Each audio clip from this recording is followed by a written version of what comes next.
Ռուսաստանի և Հայաստանի միջև ագրոարդյունաբերական ապրանքների շրջանառությունը 2024 թվականին աճել է 16.2%-ով։ Ռուսաստանի Դաշնությունից նշել են, որ ռուսական արտադրանքի արտահանումը Հայաստան աճել է 9.7%-ով, ներմուծումը 21.8%-ով։ Ռուսաստանը շարունակում է մնալ Հայաստանի հիմնական գործընկեր երկիրը գյուղատնտեսական արտադրանքի ներմուծման կառուցվածքում։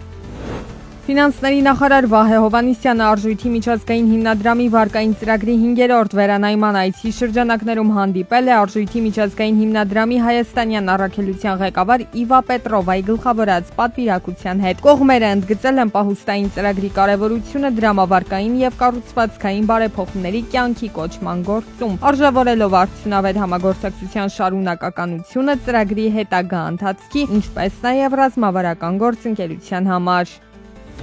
Եվրասիական զարգացման բանկի ուսումնասիրությունը փաստում է, որ մեր երկրում ոլորտային օրենսդրությունը համապատասխանում է միջազգային չափանիշներին ու նպաստավոր է պետություն մասնավոր գործակցության համար։ Բանկը որպես հիմնական խնդիր նշել է առանձին ճյուղերում ենթակառուցվածքների բացակայությունը և արդյունավետության բարձրացմանն ուղղված առաջարկներ ներկայացրել։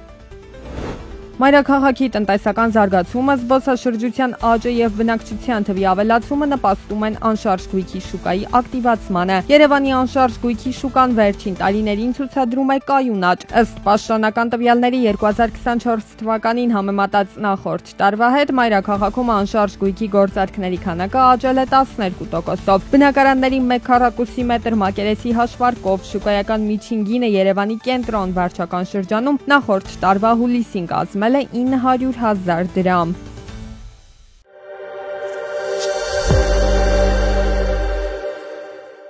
Միացյալ Նահանգների նախագահ Դոնալդ Թրամփը հայտարարել է, որ Ուկրաինայի առաջնորդ Վլադիմիր Զելենսկին իբր ցանկանում է հրաժարվել հազվագյուտ մետաղների գործարքից։ Սպիտակ տան ղեկավարի խոսքով Ուկրաինայի նախագահը խնդիրների առաջ կկանգնի, եթե հրաժարվի գործարքից։ Հիշեցնենք, դեռ մարտի 28-ին Զելենսկին հայտարարել է, որ Ուկրաինան միայն այդ օրն է պաշտոնապես ստացել ընդերքի մասին գործարքի նախագիծը Միացյալ Նահանգներից, սակայն այն պարունակում է կետեր, որոնք կողմերը նախկինում մերժել էին։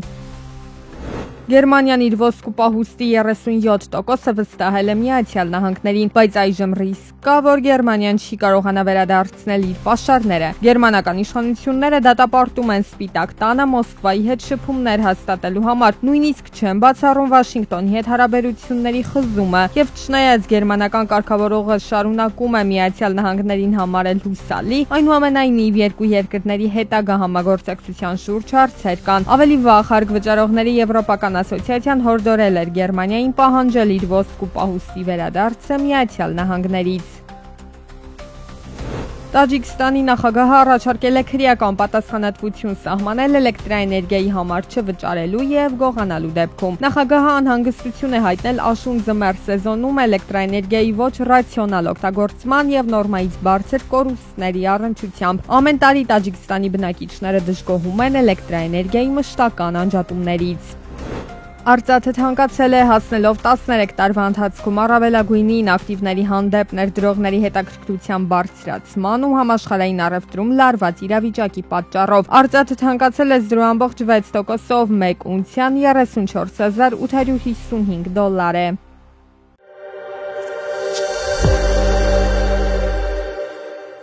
Բարձր կրթաթոշակն անգամ այլևս չի գրավում երիտասարդներին կրթությունը բուհերում շարունակել։ Նրանք նախընտրում են հավելյալ ժամանակ ու գումար չտրամադրել համալսարանական կրթությանը։ Կարճաժամկետ դասընթացների շնորհիվ ձեռք են բերում առավել ակտուալ ու ինչու՞ չէ եկամտաբեր մասնագիտություն ու աշխատանքի անցնում։ 6 ամսյա կամ 3 ամսյա կուրսերը իրենցից ենթադրում են 100-ից 200.000 դրամ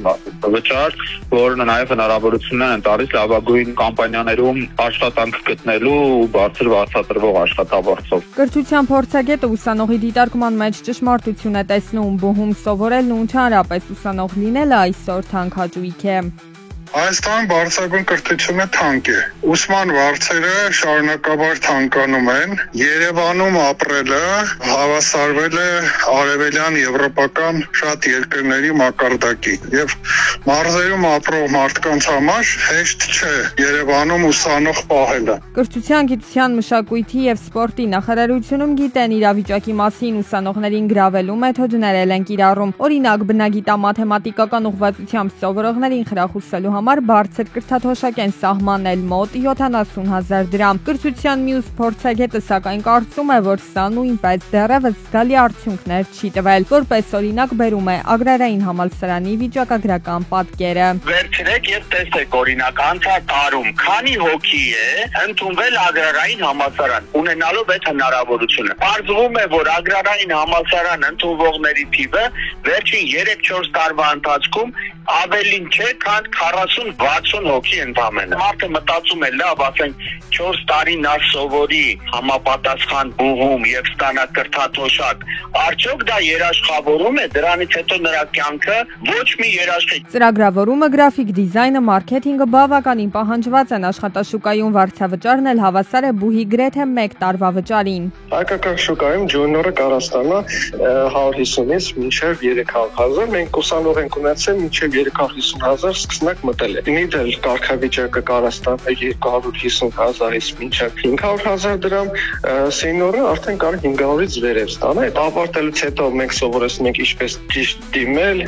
ինչ կարգավիճակով դիմել, եւ նրանք շատ արագ ձևաչափով մտնում են աշխատանքի։ Այսպիսով կարճաժամկետ դասընթացների միջոցով ուսանողն իր համար խնայում է ժամանակ ու հետագայում ապահովում բարձր աշխատավարձ ստանալու երաշխիքը։ Համագործակցության միջազգային գործընկերներից առաջարկներ ստանալու հնարավորությունը այսպես եւս առավել շատ է։ Այնուամենայնիվ, բարձրագույն կրթություն, թե կարճաժամկետ դասընթացներ, յուրաքանչյուրն իր համար պետք է որոշի։ Բարձրագույն կրթության համակարգը սակայն փոփոխությունների կարիք ունի։ Աշխատաշուկայի պահանջները ու երիտասարդների ցանկությունները օրինակ փոխվում են օր-օրի։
Բնապահպանության եւ ընդերքի տեսչական մարմինը հաշվի առնելով թափոնների, բուսածած կույթի այրման վտանգներն ու հետևանքները հորդորում է այրումներով մի աղտոտեք օդը, բուսածածկի մնացորդներով պարարտացրեք հողը, բարելավելով որակն ու բերրիությունը, խուսափեք վարչական իրավախախտումների վերաբերյալ օրենսգրքով նախատեսված 50,000-ից 300,000 դրամ տուգանքներից։